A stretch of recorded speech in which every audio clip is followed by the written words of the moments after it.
The church was buzzing that afternoon. Guests in designer suits and sparkling gowns filed into their seats, whispering in low, excited voices. Cameras clicked, laughter rang out, and the stage was set for what was supposed to be the most glamorous wedding in town. But the groom, Daniel Harlow, wasn't looking at the altar. His eyes darted toward the door, waiting. He had planned something cruel, something calculated. He had sent an invitation to his ex-wife, Claire. Not out of kindness, not out of forgiveness, but to humiliate her. To make her see how far he had risen while she, at least in his mind, had fallen. Daniel had it all now: wealth, a booming real estate business, and a new bride, the daughter of a powerful businessman. But years before, he was just a struggling husband married to Claire, a woman who gave him everything, stood by him when he had nothing, and loved him when the world doubted him. Yet Daniel had left her when his fortunes changed. He wanted status, luxury, and recognition. Claire, simple and poor, didn't fit into the picture anymore. The guests were already gossiping. "Did you hear? He invited his ex-wife. Oh, this will be something."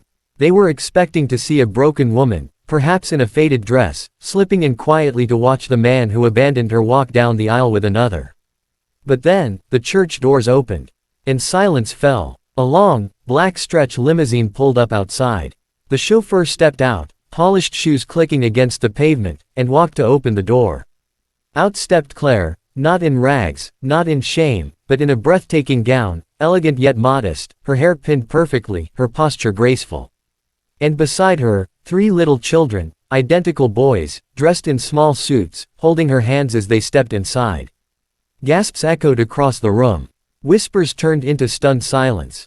Daniel's confident smirk faltered. He wasn't expecting this. Not the limo. Not the beauty she radiated. Not the triplets. And that was just the beginning. Claire hadn't planned to show up at all. When the invitation arrived weeks earlier, she nearly tore it up. It was clear what Daniel wanted. He wanted her to feel small, to be reminded that she had been replaced.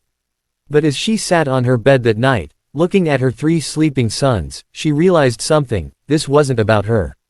This was about dignity. About showing her boys that their mother was not weak, not broken, and not someone to be pitied.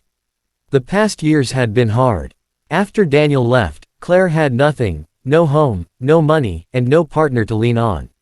She worked nights cleaning offices, days serving in a small diner, and every free moment raising her children.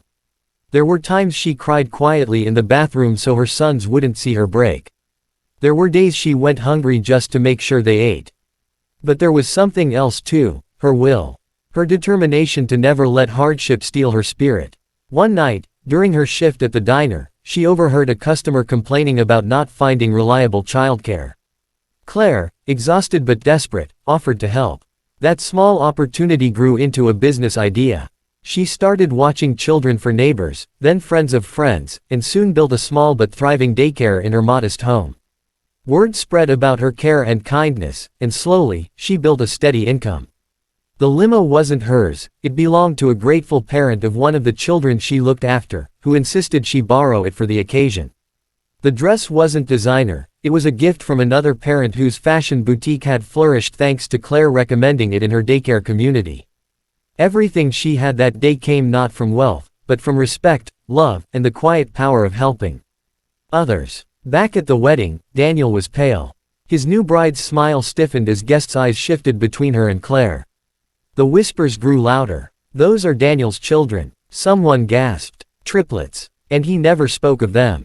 Another muttered. "Look at her, she's glowing," someone else added. Claire walked gracefully down the aisle, not to sit at the back, but right near the front. The triplets clung to her hands, their wide eyes taking in the grand church, their innocent faces oblivious to the tension in the air. Daniel tried to shake it off, standing taller as if to regain control. But when his eyes met hers, he felt something he hadn't in years: shame. The ceremony began, but it was awkward. The priest's voice echoed, but the focus wasn't on the bride or groom. It was on Claire, on the boys, on the truth that no wealth could cover. Daniel had left behind the very family that stood as a testimony to love and resilience.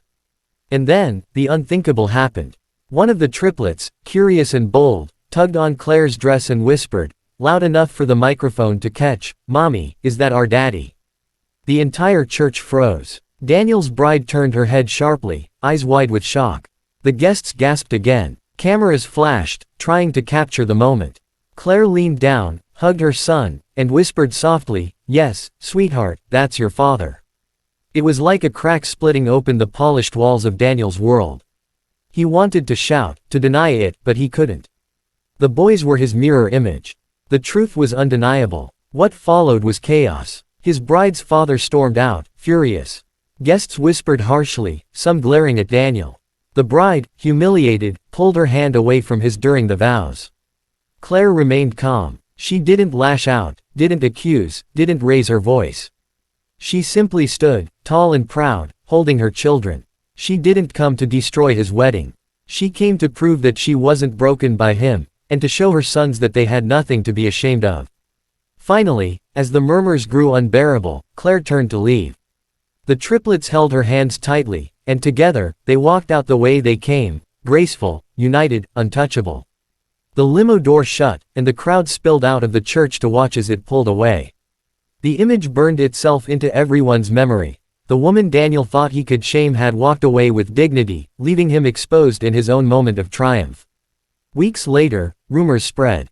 The wedding never happened. The bride's family cut ties with Daniel, his business partners grew wary, and his reputation crumbled. Wealth could buy many things, but not integrity, not loyalty, and certainly not love. Claire, on the other hand, flourished. Her daycare expanded into a full center, supported by families who admired her strength. Her triplets grew surrounded by love, respect, and the lesson that dignity comes not from money, but from character. And when people in town spoke of that wedding, they didn't speak of the bride or the decorations. They spoke of Claire, the woman who walked into a room meant to humiliate her and left it more powerful than ever. This story reminds us that true worth isn't measured by wealth, status, or the approval of others. It's measured by resilience, by how we carry ourselves through hardship, and by the love we give and protect. Sometimes, life will try to break us, but if we hold on with dignity and faith, we can turn even the cruelest of intentions into our greatest moments of victory.